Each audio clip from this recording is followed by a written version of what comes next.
It's a 3rd of July tradition. The Independence Eve fireworks just wrapped up at Civic Center Park in the last 30 minutes. Other places are going for something a little less conventional.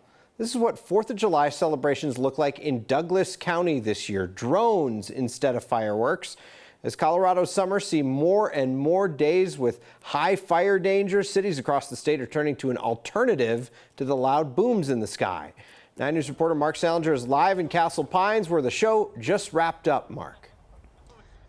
Yeah, Steve, everyone's heading home here, and the 4th of July celebration here in Castle Pines in Douglas County brought thousands of people together. Now, in previous years, everybody's been looking up at the sky to see the fireworks.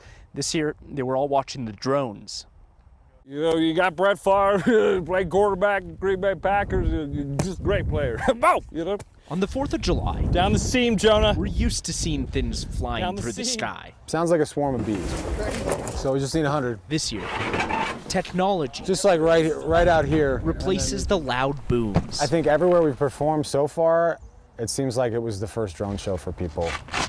Drones, 100 of them. 6 in each, and then we'll stack them 6 high. Design shows a little bit differently depending on the landscape. Graham Hill is in charge of the swarm, flying through Castle Pines on Sunday night.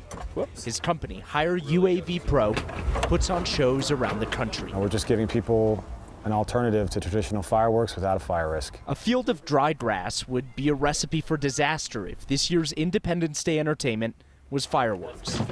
We just want to make sure this 4th is really safe. Drones provide peace of mind when it comes to fire.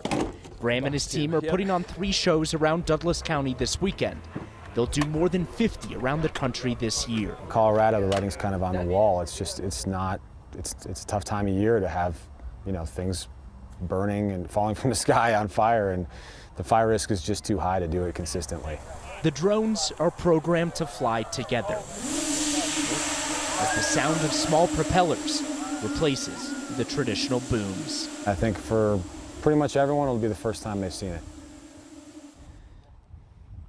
There aren't a whole lot of companies that do drone light shows. Graham estimates that there's only about a dozen that do them around the entire country.